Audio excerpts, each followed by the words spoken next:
नमस्कार साथियों, हिंदी की पाठशाला में आपका स्वागत है।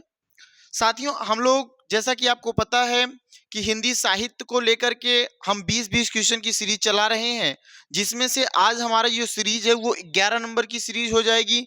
10 क्लास हम लोग ऑलरेडी कंप्लीट कर चुके हैं। अगर आप उन 10 क्लासों में नहीं देखे हैं, तो अब मैं कहूँगा भैया आप जाके प्ले एक बार चैनल पे जाइएगा, प्लेलिस्ट को खोलिएगा, वहाँ पे 20 सेट बिल्कुल सीरियल से लगे हुए हैं, है ना। 20-20 प्रश्नों का जो सेट लगा हुआ उसमें 10 सेट ऑलरेडी कंप्लीट हो चुके हैं। उनको आप बिल्कुल ध्यान से देख करके तब 11वें सेट पे आइएगा, या फिर आप एक बार इसको देखिएगा और जो भी वीडियो आप देखिए पूरी तरीके से वीडियो देखिए, तब उसमें के जो भी मैटर्स हैं वो आप समझ पाएंगे। आए और चले गए तो वहां से आपकी बात नहीं बनेगी, आप नई चीजों को समझ पाएंगे। तो मेरे भाई, एक काम करना होगा आपको कि अपने आपने कितना स्कोर कर रखा है, ये 20 सवालों में आपका क्या स्कोर होता है, उस स्कोर को जरूर शेयर करें हमारे पास, है ना मेरे भाई। और एक बार ये भी बताएं कि जो प्रश्नों का संख्या है उसको बढ़ाया जाए, या जो प्रश्नों का लेवल है वो ठीक है। मैं एक बार नहीं बार बार आपसे ये बात बताना चाहता हूं कि जो भी मैं प्रश्न इसमें ले रहा हूं सब के सब PYQ है ना। आपको बिल्कुल घबराने की बात नहीं, ये कहीं से भी स्टार सवाल नहीं लिए जा रहे हैं। सब के सब सवाल जो भी आ रहे हैं वो सब PYQ लिए जा रहे हैं। तो देखिएगा आज का पहला सवाल क्या होगा आज के सेशन का, देखते हैं मेरे भाई। आज देखेंगे इस सवाल का आप जवाब देंगे बिल्कुल। देखिएगा आज का सवाल क्या होगा आपके सामने। पहला सवाल है, पहला ध्यान से देखना मेरे भाई। दिया ना, रामानुज के श्री संप्रदाय, कौन सा संप्रदाय की बात कर रहा हूं, श्री संप्रदाय में किसकी उपासना होती है। तो बिल्कुल बताएंगे आप, श्री संप्रदाय में किसकी उपासना करते हैं। क्या शंकर की उपासना होती है, ब्रह्मा की उपासना की जाती है, विष्णु की उपासना की जाती है, कि लक्ष्मी की उपासना की जाती है। तो आपका जो जवाब निकल के आएगा कि रामानुजाचार्य जो है या रामानुज जो है वो श्री संप्रदाय में किसकी उपासना करते हैं। तो लोग ये जो रामानुजाचार्य वो किसकी उपासना करेंगे, तो बोलेंगे विष्णु संप्रदाय की उपासना करेंगे या विष्णु की उपासना करते हैं। बात समझ पाए ना। लेकिन एक बात ध्यान देना कि राम को विष्णु का अवतार भी मानते हैं, है ना। राम को विष्णु का अवतार भी मानते हैं कौन, देखो, जो रामानुज हैं वो राम को विष्णु का अवतार मानते हैं। ये बात याद रखना, राम को विष्णु का अवतार मानते हैं, राम को विष्णु का अवतार मानते हैं। ये बिल्कुल आप नोट कर सकते हैं, है ना, अवतार मानते हैं। तो बिल्कुल आप क्लियर कर पाएंगे भाई कि जो रामानुजाचार्य हैं या रामानुज हैं वो श्री संप्रदाय को या श्री संप्रदाय में किसकी उपासना को मानते हैं, तो बोलोगे विष्णु की उपासना को मानते हैं। देखेंगे दूसरा सवाल क्या है, बिल्कुल इसके बारे में थोड़ा सा देख लेंगे। एक्स्ट्रा नॉलेज हो सकता है ये चीज आपके लिए जरूरी हो कि रामानुज ने, है ना, रामानुज के श्री संप्रदाय, किस संप्रदाय में मेरे भाई, तो श्री संप्रदाय में विष्णु की उपासना, देखो विष्णु की उपासना होती है। तो बिल्कुल याद होना चाहिए श्री संप्रदाय में किसकी उपासना होती है, तो बोलोगे विष्णु की उपासना होती है। तो बिल्कुल पहला पॉइंट तैयार होगा। ये याद रखेंगे, ये राम को विष्णु का अवतार मानते हैं। ये राम जो श्री राम है उनको क्या मानते हैं, बोलोगे उनको ये विष्णु का अवतार मानते हैं। दूसरा लाइन क्या है, इनका जो दार्शनिक सिद्धांत आपको याद होगा, इनका दार्शनिक सिद्धांत कौन सा हो जाएगा, विशिष्टाद्वैतवाद हो जाएगा। कौन सा, विशिष्टाद्वैतवाद किससे संबंधित है, रामानुजाचार्य से या रामानुज से संबंधित है। ठीक ना। कहा जाता है, ये पॉइंट्स याद रखेंगे बिल्कुल आप, ये कहा जाता है कि लक्ष्मी ने इन्हें जिस मत का उपदेश दिया है उसी के आधार पर इन्होंने अपने मत का क्या किया, प्रवर्तन किया। मतलब जो लक्ष्मी जी हैं जिस मत में इनको उपदेश दिए उसी मत के अनुसार ये क्या किए भैया, उसी मत के अनुसार इन्होंने प्रवर्तन किया, और इसलिए इनके संप्रदाय को क्या नाम दिया गया है, श्री संप्रदाय नाम दिया गया है। ठीक ना। ये किस संप्रदाय के नाम से जाना था, श्री संप्रदाय। तो श्री संप्रदाय में किसकी उपासना की जाती है, बोलोगे विष्णु की उपासना की जाती है। विशिष्टाद्वैतवाद किससे संबंधित, विशिष्टाद्वैतवाद रामानुजाचार्य से संबंधित है। क्लियर है। चलो आ जाओ दूसरे सवाल पे। एक बेहतरीन सवाल है, भक्ति काल की समय सीमा क्या है। आप बताएंगे मेरे भाई कि भक्ति काल की जो समय सीमा क्या है। आपको याद होगा जो आदि काल की समय सीमा मानी जाती है, जो आदि काल की समय सीमा मेरे भाई मानते हैं उसको क्या माना जाता है, बोलोगे भैया आदि काल की समय सीमा 1050 से लेकर के 1375 तक मानी जाती है। ये बात आपको याद होगी, है ना, कि जो आदिकाल की समय सीमा मानी जाती है वो 1050 से लेकर के 1375 ईस्वी तक होती है।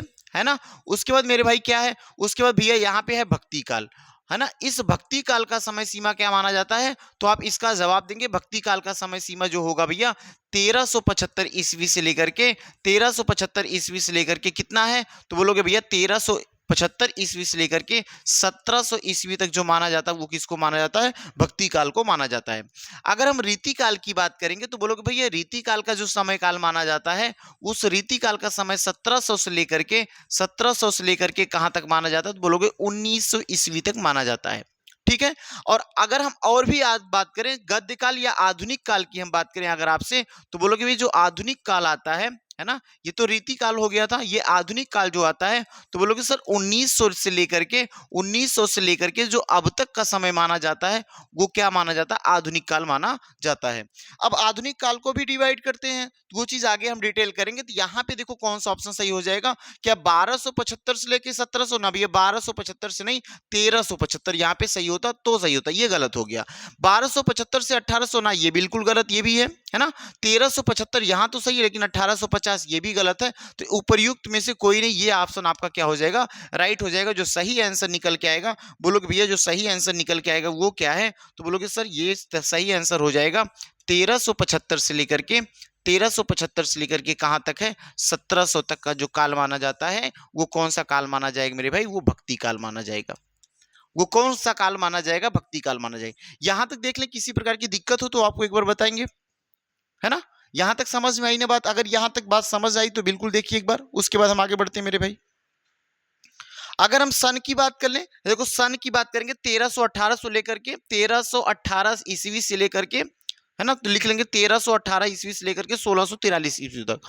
अगर सन की बात करेंगे ईस्वी में तो 1318 ईस्वी से लेकर के, है ना, कितना 1643 ईस्वी तक, 1643 ईस्वी तक ये माना जाता है किसमें, तो ईस्वी सन में माना जाता है, ये याद रखना, है ना, ये ईस्वी सन में मान लिया जाता है। ठीक है। अगले सवाल की ओर हम बढ़ते हैं, ध्यान से देखना मेरे भाई, ये चीज देख लो एक बार, क्या कह के रखा है इसमें, कह के रखा मेरे भाई कि भक्ति काल का जो समय सीमा है वो विक्रम संवत कब से कब तक, 1375 से लेकर के 1700 तक माना जाता है, 1375 से लेकर के 1700 तक माना जाता है, अर्थात सन 1318 ईस्वी से लेकर के 1643 ईस्वी तक मानी जाती है किसमें, ईस्वी सन में। ये बात याद रखेंगे बिल्कुल आप, ध्यान से देखना मेरे भाई।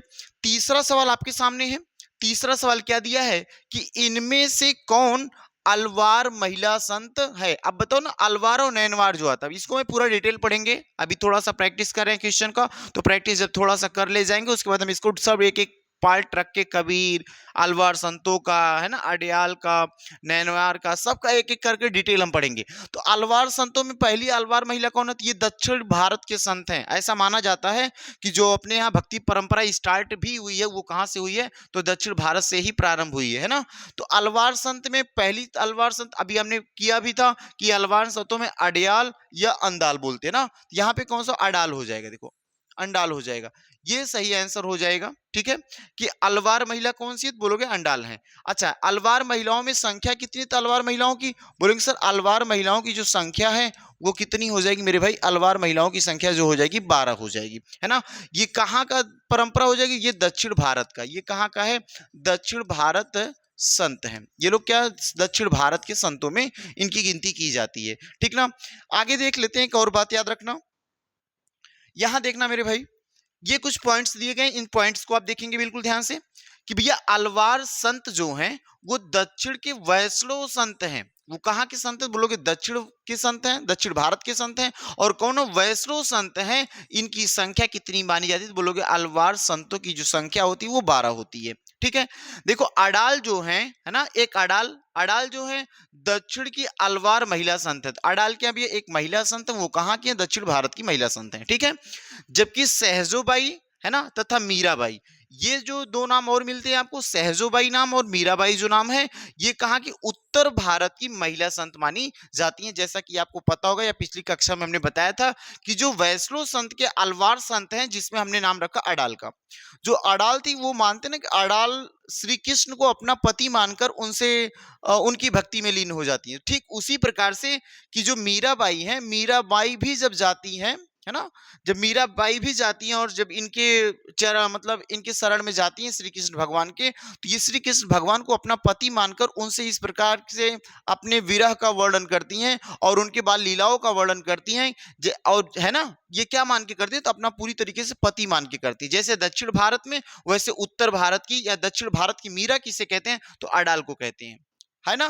ठीक है, तो उत्तर भारत में कौन है, मीराबाई खुद है। ठीक है मेरे भाई, यहां तक सवाल क्लियर हो जाएगा। अब एक बेहतरीन सवाल है, कवि गंग, है ना, याद रखना, कवि कंग कंग देखो, गंग कवि या कवि गंग का जन्म स्थान कहाँ पे है, जन्मस्थली इसकी कहाँ, इनकी कहाँ मानी जाएगी, तो मेरे भाई याद रखना, जो कवि गंग है इनकी जो जन्मस्थली मानी जाती है वो कहाँ मानी जाती है, इटावा में मानी जाती है। वो कहाँ पे मानी जाएगी, तो वो लोग कवि गंग की जो स्थली मानते हैं जन्म की, वो कहाँ मानते हैं, इटावा में मानते हैं। ये यूपी पीजीटी में 2004 में ये सवाल पूछ लिया गया था, है ना? क्लियर है यहाँ तक भाई? अच्छा, ये कौन थे कवि गंग, तो याद रखना, कवि गंग जो थे, एक तो पहले थे रहीम के मित्र थे, रहीम दास जो थे भैया, इनके क्या थे, रहीम के मित्र थे। रहीम कौन थे, बैरम खां के पुत्र थे, है ना? बैरम खां कौन थे, बोलोगे ये अकबर के संरक्षक थे, है ना? और बैरम खां को ही हमने बताया था, खान ए खाना की उपाधि किसने दी थी, तो हुमायूं ने दी थी। ये चीजें याद रखेंगे। रहीम के क्या थे, एक तो ये मित्र थे, पहली बात याद रखेंगे, ये रहीम दास के क्या थे, मित्र थे। दूसरा याद रखना भैया, जब ये रहीम दास के मित्र थे तो रहीम किसके दरबार में थे, तो याद होना चाहिए रहीम जो थे अकबर के दरबार में थे। तो इस बात को भी याद रखेंगे, जो कवि गंग हैं ये किसके दरबारी कवि थे, तो बोलोगे भैया ये भी अकबर के दरबारी कवि थे। अगर इनके मित्र हैं तो जाहिर सी बात आपको पता होगा, मित्र भैया उन्हीं के दरबार में रहते होंगे, तो अकबर के दरबारी कवि थे, अकबर के दरबारी कवि थे। ठीक होगी जाएगी भैया यहाँ तक ना, ये बात पूरी तरीके से यहाँ तक ठीक होगी, आप कर लिए होंगे। ये अकबर के दरबारी कवि थे और रहीम दास की क्या थे, ये मित्र थे। कवि गंग कहाँ जन्म हुआ था, तो कवि गंग का इटावा में जन्म हुआ था। ठीक है, अगले सवाल की ओर हम बढ़ते हैं भैया। सवाल वगैरह देख लो, बहुत बढ़िया दिया है कि जो कवि गंग है उनका जन्म स्थान कहाँ मानते हैं, इटावा मानते हैं। ये अकबर के दरबारी कवि हैं और रहीम के मित्र हैं। ठीक ना, ये किसके मित्र भैया, रहीम के मित्र हैं। आपको याद होना चाहिए भारतीय साहित्य के अनुपम व्यक्तित्व के धनी गंग की प्रमुख रचना कौन सी, चंद छंद वर्णन की महिमा, बहुत इंपॉर्टेंट रचना है, इसको याद बना लेंगे आप इंपॉर्टेंट, कि कौन सी, चंद छंद वर्णन की महिमा। कौन सी रचना मेरे भाई, चंद छंद वर्णन की महिमा किसकी है, कवि गंग की है ना, या गंग कवि की है। ठीक है, आगे बढ़ते हैं मेरे भाई। ये देखेंगे प्रश्न उत्तर नंबर 5 कह रहा हनुमान चरित्र, है ना, हनुमान चरित्र किसकी रचना हो जाएगी, क्या भैया ये नाभादास की रचना मानी जाएगी, कि तुलसीदास की रचना मानी जाएगी, कि अग्रदास की रचना मानी जाएगी, कि राम देखो राय मल्ल पांडे की रचना मानी जाएगी। तो इस बात को बिल्कुल याद रखेंगे भैया, कि जो ये रचना है हनुमान चरित्र, ये किसकी रचना हो जाएगी, राय मल्ल पांडे की रचना हो जाएगी। नहीं, है ना, एक बार दो बार नोट करके आप बार बार रिपीट करेंगे, 2 बार 3 बार अगर साहित्य रिपीट हो जाएगा तो मैं बता रहा हूँ 100% तैयार हो जाएगा। एक बार चीजें हम कैसे कह सकते हैं कि एक बार में नाम याद हो जाएगा, नहीं हो सकता, ये पॉसिबल नहीं है। आपको 2 बार 3 बार 4 बार पढ़ना पड़ेगा। नहीं याद हो रहा कोई बात नहीं, एक बार कहानी को डिटेल पढ़ने की कोशिश करो। अगर डिटेल पढ़ने से कुछ बातें बन रही तो बेहतर ही, मुझे ऐसा लगता है कि याद 100% होगा। ठीक है, तो राममल्ल पांडे हो जाएंगे किसके, तो बोलोगे हनुमान चरित्र के जो रचनाकार हो जाएंगे वो राममल्ल पांडे हो जाएंगे। तो ठीक है मेरे भाई, आगे बढ़ते हैं। सवाल नंबर अगला देखते हैं, भ्रमर गुफा के लिए दूसरा उपयुक्त नाम क्या है, तो बिल्कुल याद रखेंगे, जो भ्रमर गुफा है इसका जो उपयुक्त एक अलग नाम रखा गया, वो नाम दूसरा कौन सा है, तो दूसरा उपयुक्त नाम इसका हो जाता है ब्रह्मरंध्र हो जाता है। याद रखेंगे कि भ्रमर गुफा का दूसरा जो नाम आता है क्या, ब्रह्मरंध्र हो जाता है। ठीक है, बढ़िया सवाल था।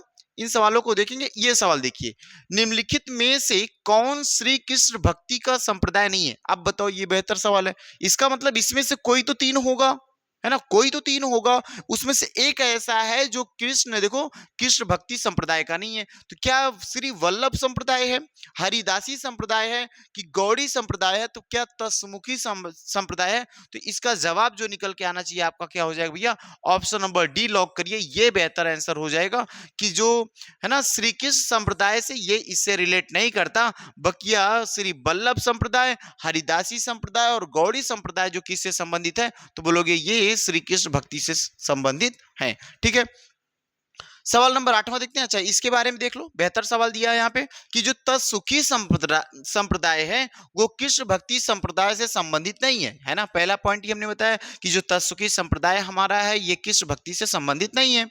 दूसरी बात क्या क्या, जो वल्लभ संप्रदाय है ये किससे है, वल्लभाचार्य, है है ना। वल्लभाचार्य ने क्या किया, वल्लभ संप्रदाय का। आपको हरिदासी, हरिदास से नाम याद आना चाहिए कि हरिदास के द्वारा ये बनाया गया संप्रदाय है ना। और गौड़ी संप्रदाय किसके, तो चैतन्य महाप्रभु द्वारा परिवर्तित किया गया संप्रदाय है, तो बिल्कुल याद होना चाहिए। वल्लभ संप्रदाय वल्लभाचार्य, है ना, वल्लभाचार्य हो जाएगा। हरिदासी संप्रदाय हरिदास, और गौड़ी संप्रदाय चैतन्य महाप्रभु, ठीक है। और जो ये तसुखी संप्रदाय ये किससे संबंधित नहीं है, बल्कि ये तीनों किससे संबंधित है, ठीक है। ये एक बेहतरीन सवाल आपके सामने है, बर्वे नायिका भेद, बताइएगा बर्वे नायिका भेद के रचनाकार कौन से, क्या रहीम दास हैं कि रसलीन है, बिहारी हैं, मतीराम है। बिल्कुल जवाब इनका देंगे आप कि वैरवे नायिका भेद के रचनाकार कौन से। मुझे जहां तक लगता है आप सब जवाब दे रहे होंगे कि भैया जो वैरवे है ना, लिख लेंगे इस बात का कि वैरवे नायिका भेद जो वो किसका है, तो बोलोगे मेरे भाई वो है रहीमदास का। वो किसका, रहीमदास का। रसलीन का लिखेंगे, रसलीन में क्या आएगा, तो बोलोगे सर रसलीन का है अंग दर्पण। कौन सा हो जाएगा, अंग दर्पण, याद होना चाहिए आपको। रसलीन का कौन सा हो जाएगा, अंग दर्पण हो जाएगा। और बिहारी, बिहारी की कौन सी रचना भैया, बिहारी की रचना बिहारी सतसई, याद होगा आपको, है ना, बिहारी सतसई, जिसमें 700 दोहे मान के रखते हैं कि बिहारी सतसई। और मतीराम का क्या लिखेंगे, मतीराम का लिख लेंगे रसराज, है ना, कौन सा, रसराज, बिल्कुल याद रखेंगे। रसराज किसका, तो मतीराम का है, ठीक है। और रहीमदास का आपको पता भी है, रहीमदास का वर्वय रामायण, है ना, वर्वय, ठीक है, रामायण, सॉरी वर्मय रामायण कह रहे हैं, वर्मय नायिका भेद, तुलसीदास हो जाएगा वो तो, वर्मय नायिका भेद, ठीक है। आगे हम आते हैं, सवाल नंबर हमारा 10वां होगा आपके सामने।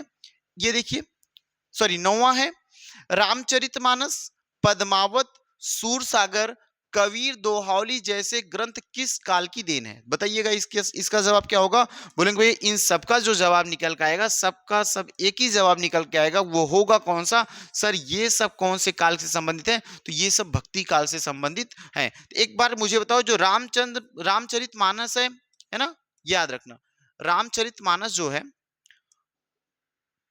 वो किस शाखा के अंतर्गत आता है, तो बोलोगे रामचरितमानस, इस बात को बिल्कुल आप नोट करेंगे कि जो रामचरितमानस है वो किस शाखा के अंतर्गत आता है, तो बोलेंगे भैया जो रामचरितमानस है वो किस शाखा के अंतर, रामाश्रयी शाखा के अंतर, राम की कहानी दी रामाश्रयी शाखा, याद रखेंगे रामाश्रयी शाखा, ठीक है। दूसरी कहानी क्या भैया, यहाँ पे देखो रामचरितमानस हो गया, दूसरा पद्मावत, तो याद रखना पद्मावत किससे रिलेटेड है, तो लिखेंगे जो पद्मावत की कहानी है, ध्यान देना जो पद्मावत की है, तो इसमें देखो क्या कहानी है, प्रेम वाली, तो यहाँ पे जो पद्मावत की है तो वो बोलेंगे प्रेमाश्रयी शाखा, जो प्रेम वाली कहानी है तो इसमें प्रेमाश्रयी शाखा हो जाएगा, ठीक है। अब ध्यान से एक बात और देखना, आगे कौन सा है भैया, सूरसागर। अब सूरसागर में किसकी बात की गई, कृष्ण भगवान की, है ना, सूरसागर में कृष्ण भगवान की, ये हो जाएगा सूरसागर जो है वो कृष्ण, लिख लेंगे आप सूरसागर, क्या हो जाएगा, कृष्णश्रयी हो जाएगा, याद ना, कृष्णाश्रयी या कृष्णाश्रयी लिख सकते हैं आप। ये किस शाखा के अंतर्गत, कृष्णा शाखा के अंतर्गत हो जाएगा, कृष्णाश्रयी शाखा के अंतर्गत। आगे कबीर दोहावली, ये भी याद रखना, ये कबीर दोहावली किसका है, तो बोलोगे सर ये कबीरदास की है, और ये किस शाखा के अंतर्गत है, तो मेरे भाई याद रखना जो कबीर दोहावली वो किस शाखा के अंतर्गत है, तो वो भी ज्ञानाश्रयी शाखा के अंतर्गत आती है, ये भी ज्ञानाश्रयी शाखा के अंतर्गत आती है। और ये जो चारों शाखाएं बनती हैं, तो आपको याद होनी चाहिए ये जो चारों शाखाएं बनती हैं, है ना, ध्यान देना कि रामाश्रयी शाखा और, अच्छा ये चीज अभी एक जहां और करवा देते हैं, ये चारों की चारों जो शाखा आती है वो किससे संबंधित, तो भक्ति काल से संबंधित है। ये चारों की चारों शाखाएं जो कौन सी हैं, भक्ति काल से संबंधित हैं। अगर यहाँ पे हम आपसे बात बताएं तो ये जो भक्ति काल है उसको 2 शाखाओं में बांटा गया है, याद रखना मेरे भाई कि जो हमारे पास ये भक्ति काल है, इस भक्ति काल को 2 शाखाओं में बांट के रखा गया है, याद रखिएगा, जो भक्ति काल उसको 2 शाखाओं में बांट के रखा गया है। एक शाखा का नाम है सगुण और एक शाखा का नाम हो जाएगा निर्गुण, है ना। एक तो आएगा सगुण शाखा, है ना, सगुण शाखा, और एक क्या आता है मेरे भाई, एक निर्गुण शाखा, याद रखना एक निर्गुण शाखा। सगुण शाखा के अंतर्गत क्या क्या आता है, याद रखिएगा, जो मेरे भाई सगुण शाखा होती है उस सगुण शाखा के अंतर्गत 2 टुकड़ा बना के रखे हैं, एक तो रामाश्रयी है और एक कृष्णाश्रयी है ना, इसके भी 2 टुकड़े बना के रखे हैं, क्या बोलते हैं, एक रामाश्रयी, एक कौन सी शाखा हो जाएगी, एक तो मेरे भाई रामाश्रयी शाखा है, एक कौन सी शाखा होगी, एक रामाश्रयी शाखा है, और एक शाखा कौन सी हो जाएगी मेरे भाई, इसको बोलते एक शाखा का नाम है कृष्णाश्रयी शाखा, ये नाम क्या हो जाएगा, कृष्णाश्रयी शाखा हो जाएगा। ठीक है, एक तो नाम रामाश्रयी शाखा और एक का नाम क्या हो जाएगा, कृष्णाश्रयी शाखा हो जाएगा। ठीक है, आगे देखते हैं यहाँ पे जो है ये रामाश्रयी शाखा किसके अंतर्गत, सगुण भक्ति धारा के, और कृष्णाश्रयी शाखा ये भी किसके भैया, ये भी सगुण भक्ति के अंतर्गत आता है। लेकिन एक चीज याद रखना, जो निर्गुण के अंतर्गत आता है वो कौन कौन से, एक तो प्रेमाश्रयी हो जाएगा, ध्यान देना, एक कौन सा, एक प्रेमाश्रयी हो जाएगा मेरे भाई, एक प्रेमाश्रयी शाखा और एक ज्ञानाश्रयी शाखा।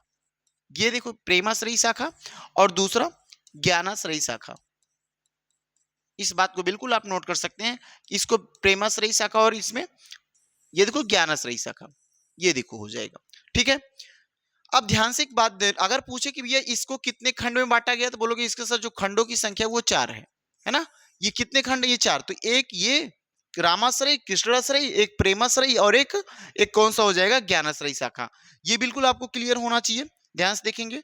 आगे बढ़ चले मेरे भाई, आगे देखते हैं, अगला सवाल हमारा है, देखिए यहाँ पे दिया रामचरितमानस, पद्मावत, सूरसागर तथा कबीर, दोहावली जैसे ग्रंथ किस शाखा के अंतर्गत आते हैं, भक्ति काल के अंतर्गत आते हैं। ठीक है, भक्ति काल रामाश्रयी है ना, कृष्णाश्रयी, प्रेमाश्रयी एवं ज्ञानाश्रयी 4 शाखा में विभक्त है। भक्ति काल कितने शाखाओं में विभक्त है, 4 शाखाओं में, कौन कौन से बोलोगे सर, एक तो हो जाएगा हमारा रामाश्रयी शाखा, एक हो जाएगा कृष्णाश्रयी शाखा, एक हो जाएगा कौन सा, ज्ञानाश्रयी शाखा, और एक कौन सा हो जाएगा, प्रेमाश्रयी शाखा। ये 4 शाखाओं में विभक्त है ना। ये आगे कहा गया जिसमें रामचरितमानस किसके अंतर्गत आता है, रामाश्रयी शाखा के अंतर्गत आता है। जो हमारा सूरसागर वो किसके अंतर्गत आता है, बोलोगे कृष्णाश्रयी शाखा के अंतर्गत आता है। और याद रखना जो पद्मावत है वो भी प्रेम की कहानी है, तो प्रेमाश्रयी के अंतर्गत आएगा। और जो कबीर दोहावलियत, कबीर की बात हो जाएगी, तो यहाँ पे किसके, ज्ञान की बात करते थे कबीर, तो ज्ञानाश्रयी शाखा की बात हो जाएगी। ठीक है मेरे भाई, अगला सवाल देखते हैं, आचार्य हजारी प्रसाद द्विवेदी के अनुसार निम्नलिखित संप्रदाय का सही अनुक्रम कौन सा है। तो याद रखना आचार्य हजारी प्रसाद द्विवेदी जो सबसे पहला क्रम किसको मान के रखे थे, श्री को मान के रखे थे।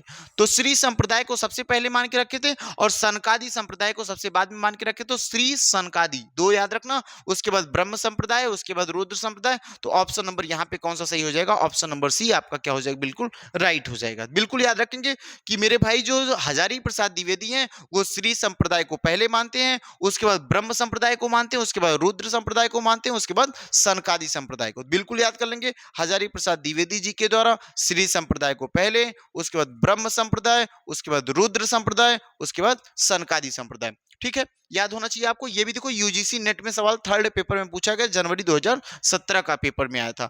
ब्रज भाषा का सबसे प्राचीन ग्रंथ कौन सा है, तो बिल्कुल याद होना चाहिए भैया, जो ब्रज भाषा का सबसे प्राचीन ग्रंथ कौन सा, प्रकृत व्याकरण है। और ये किसकी हो जाएगी, तो भैया प्रकृत व्याकरण जो याद होगा वो किसका, हेमचंद का हो जाएगा। क्या यही सवाल सही होगा ना, कि जो प्रकृत व्याकरण है वो किसका है, रचनाकार इसके हेमचंद है। ठीक है, सवाल नंबर 12 की तरफ बढ़ते हैं। ये देखो झारखंड पीजीटी में आया था, कब, 2018 में सवाल आया हुआ है। अगला सवाल देखेंगे, यहाँ पे निर्गुण भक्ति के कवि नहीं है, बताइएगा निर्गुण भक्ति के कवि नहीं है क्या, निर्गुण भक्ति भैया नहीं। ये देखो रामानुजाचार्य, ये निर्गुण भक्ति के कवि नहीं, बिल्कुल दिख रहा है, रैदास भी है, कबीर भी है, दादू दयाल भी है। जबकि ये देखो क्या हो जाएंगे, रामानुजाचार्य जो ये निर्गुण शाखा के अंतर्गत नहीं आते हैं। ठीक है, बिल्कुल समझ पाए होंगे आप, आगे बढ़ चलें, ये निर्गुण भक्ति के अंतर्गत नहीं आते हैं। यहाँ देखिए थोड़ा सा डिटेल इनके बारे में, कि रामानुजाचार्य जो है निर्गुण भक्ति कवि नहीं है ना, बल्कि ये किस शाखा में आते हैं, रामाश्रयी शाखा में या राम भक्ति की शाखा के अंतर्गत आते हैं। ठीक है ना, ये राम भक्ति शाखा के अंतर्गत के आचार्य हैं। इन्होंने श्री संप्रदाय, अभी आपको बताना, श्री संप्रदाय और इन्होंने विशिष्टाद्वैतवाद की स्थापना की थी। ये श्री संप्रदाय में किसके उपासक थे भैया, विष्णु के उपासक थे, और ये मानते थे राम विष्णु के अवतार है। ठीक है, और यहाँ पे हमने बताया कि विशिष्टाद्वैतवाद के भी कौन है, ये स्थापना यही किए हैं। जबकि रैदास है ना, कबीरदास, दादू दयाल, ये तीनों जो व्यक्ति मिलते हैं आपको निर्गुण भक्ति धारा के अंतर्गत और ज्ञानाश्रयी शाखा के अंतर्गत आते हैं। याद रखना, निर्गुण भक्ति धारा और किसके अंतर्गत, ज्ञानाश्रयी शाखा के अंतर्गत ये आते हैं। ठीक है मेरे भाई, आगे आते हैं, सवाल नंबर अगला देख लेंगे। दोहा चौपाई में निम्नलिखित पदों की, दोहा चौपाई में निम्नलिखित पदों को क्या कहते हैं, बिल्कुल बहुत बेहतरीन सवाल है। याद रखना, दोहा चौपाई में जो पद होते हैं उसे हम रमैनी कहते हैं, उसे हम क्या कहते हैं, दोहा पद की चौपाई जो बनती, दोहा और चौपाई में जो लिखित ग्रंथ है उसे हम क्या नाम देंगे, बोलोगे सर, उसे हम नाम देंगे रमैनी। ये डीएसएसबी, देखो डीएसएसबी 24/7/2018 में 9 बजे से 12 बजे वाले शिफ्ट में आया हुआ सवाल है। इसका थोड़ा सा डिटेल देख लेंगे हम, ध्यान से देखना मेरे भाई, इसका डिटेल क्या क्या दिया है। तो एक क्या ना, दोहा चौपाई में लिखित लिखित पदों को क्या कहते हैं, हम रामायणी कहते हैं। दोहा चौपाई में लिखित पदों को हम क्या नाम देंगे, रामायणी नाम देते हैं। ये ज्ञात है कि कबीर दास के बीजक, अच्छा बीजक को किसने संकलित किया था, तो कबीर दास के जो बीजक संकलित किए थे वो कौन किए थे, धर्मदास संकलित किए थे, है ना। और देखो साखी शबद रामायणी नामक 3 कोटि को रचनाएं मिलती हैं, माने साखी शबद रामायणी इन तीनों को सम्मिलित करके एक नाम दिया जाता है बीजक, और वो संकलन करता कौन थे, तो बोलोगे धर्मदास थे, है ना मेरे भाई। इनका विवरण इस प्रकार है कि जो साखी है वो किसमें, दोहा छंद में है, बिल्कुल याद रखना। साखी किस छंद में है, तो दोहा छंद में है। शबद क्या भैया, गेय पदों में है ना, गाया जाता है इसको शबद को, तो याद रखना। साखी साखी किस में, दोहा छंद में, है ना। और जो शबद हमारा है किसमें, गेय पद में। रामायणी किसमें, दोहा और चौपाई में। बिल्कुल याद होना चाहिए, बहुत बेहतरीन सवाल हो जाएगा आपके सामने ये, ठीक है मेरे भाई। इस सवाल का जवाब देंगे आप, दशरथ सुत त्यु लोक बखाना, राम नाम को मरम न जाना, है ना। ये चीज कहा ना, दशरथ सुत त्यु लोक बखाना, कि और क्या कहा है कि राम नाम को मरम न जाना। ये किसकी पंक्ति है, तो बताइए ये जो काव्य पंक्ति किसकी है, तो याद होना चाहिए भैया ये काव्य पंक्ति किसकी है, कबीरदास की है ना। ये पंक्ति किसकी है, कबीरदास की है, क्योंकि केवीएस पीजीटी में हिंदी के पेपर में 2016 में पूछा गया सवाल है। ये भी एक सवाल इंपॉर्टेंट आप मान के रखेंगे। पंक्ति का तो 1-2 सवाल आ ही जाता है ना मेरे भाई, पंक्ति का 1-2 सवाल आ ही जाता है। यहां देखेंगे उपयुक्त पंक्ति कबीरदास की है, किसकी है, कबीरदास की है ये पंक्ति। कबीरदास किस शाखा के अंतर्गत आते हैं, ज्ञानाश्रयी शाखा के अंतर सर्वश्रेष्ठ कवि माने जाते हैं, है ना। साखी शबद रामायणी, साखी किस में भैया, साखी जो है दोहा में है ना, ये दोहा में है। अभी मतलब शबद किस में है भैया, ये गेय पद में है, गेय पद में है। रामायणी किस में है, तो बोलोगे सर दोहा और चौपाई में है, दोहा प्लस चौपाई में ये है, ठीक है। इनकी जो भक्ति परक रचनाएं वो किस रूप में, बीजक, और ये बीजक रूप में संकलित किसने किया, तो बोलोगे कबीर के शिष्य कौन, धर्मदास। बिल्कुल बेहतरीन सवाल है कि बीजक के संकलन करता कौन है, बीजक के संकलन करता मेरे भाई धर्मदास हैं। और ये कौन थे धर्मदास, तो बोलोगे ये कबीर जी के या कबीरदास के कौन थे, शिष्य थे, ठीक है।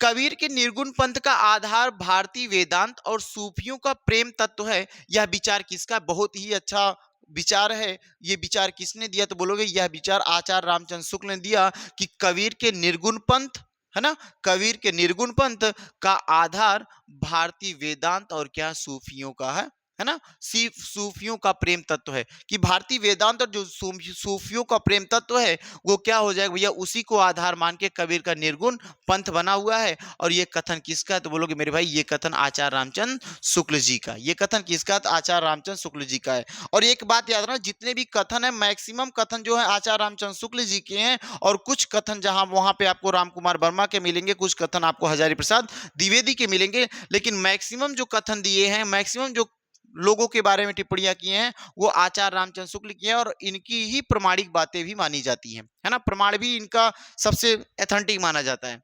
तो ध्यान से देखना, कबीर निर्गुण पंथ का आधार है ना भारतीय वेदांत और सूफियों का प्रेम तत्व मानते हैं। यह विचार आचार्य रामचंद्र शुक्ल का है। अपने इतिहास ग्रंथ, माने इनके इतिहास ग्रंथ का है हिंदी साहित्य का इतिहास, 1929 में लिखा गया ग्रंथ है। कब का है, 1929 में। आपको पीछे करवा दिया हूं, नहीं देखा तो जाके प्ले लिस्ट से आप बिल्कुल देखिए, ये सब चीजें हम करवा चुके हैं। हिंदी साहित्य का इतिहास कब लिखा गया, 1929 में। किसकी रचना है, बोलोगे भैया ये आचार्य रामचंद्र शुक्ल की है।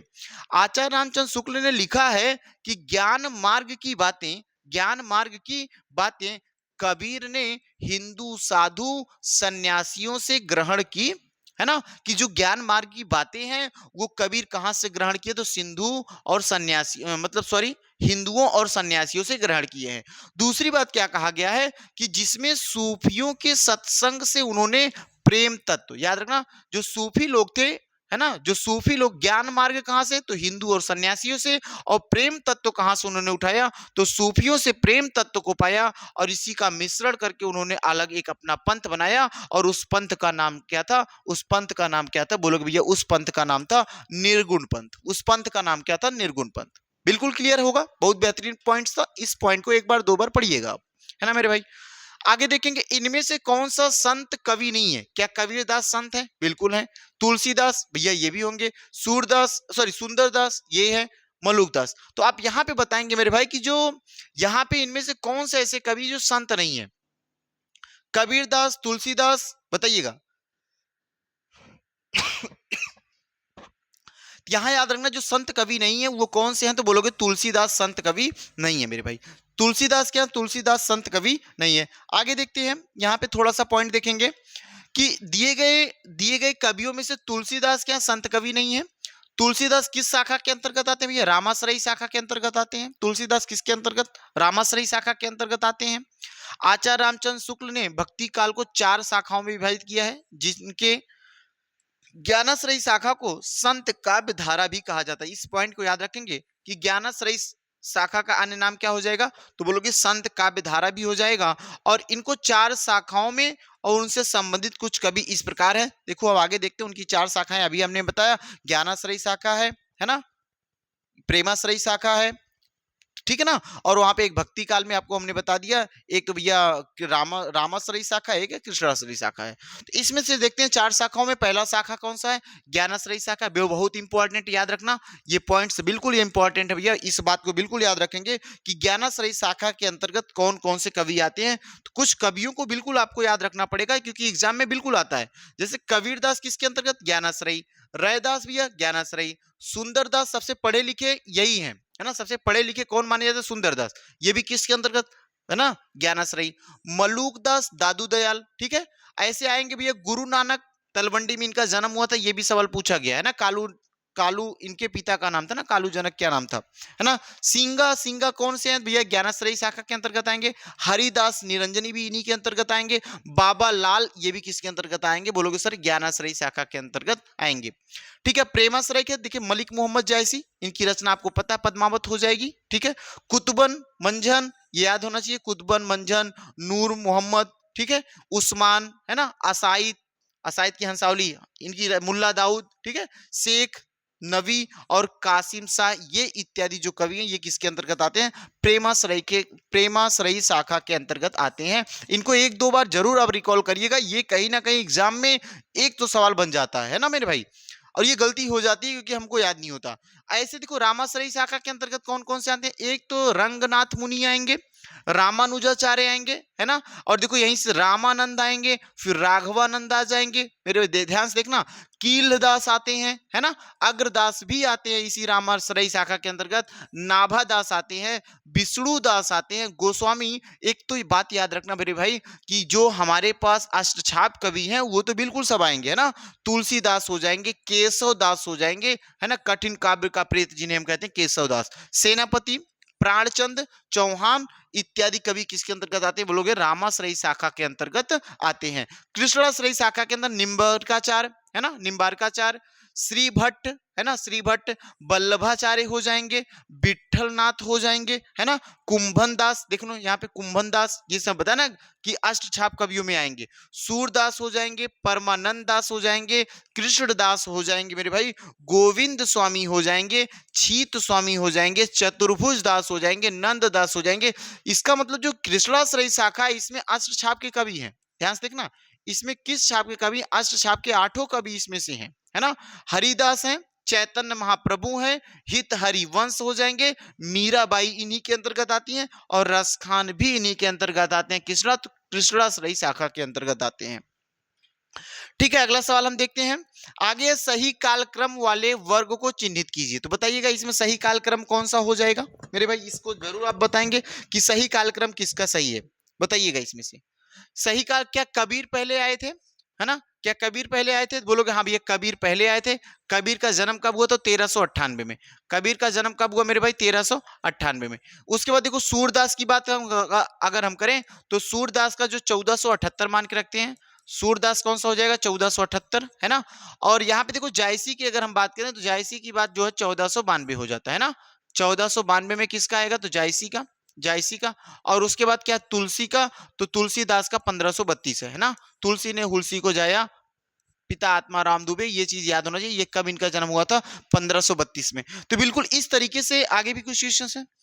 नहीं भैया, बस यहाँ तक आज हम इतने ही क्वेश्चंस करेंगे। आगे देखो आज ये 17 क्वेश्चंस बन पाया क्योंकि थोड़ा-सा बड़ा हो गया। तो आप मेरे भाई इतना क्लास करके आप एक बार मुझे ज़रूर बताइएगा कि मेरी भैया इतना क्वेश्चन सही हुआ या फिर ये और भी क्वेश्चन सॉल्व डालिए, इसका और भी सॉल्यूशन डालिए। तो मैं बिल्कुल एक-एक चीज़ को करूँगा, है ना? भाई आप एक बार सपोर्ट करिएगा अपने भाई को कि वीडियो को शेयर, सब्सक्राइब और एक काम करना वीडियो को पूरा देखने की कोशिश करो। जब तक आप पूरा वीडियो नहीं देख पाएँगे तब तक आप चीज़ों को नहीं समझ पाएँगे, है ना? और एक बार प्रैक्टिस तो बिल्कुल बना के रखनी है। जितनी बार आप जितना ज़्यादा प्रैक्टिस करोगे उतना ही मज़ा आपको आएगा। तो ठीक है, बस आज इतनी बड़ी क्लास रखेंगे, अगली क्लास आपको अगले दिन मिलेगी। तब तक के लिए सभी को धन्यवाद मेरे भाई, है ना?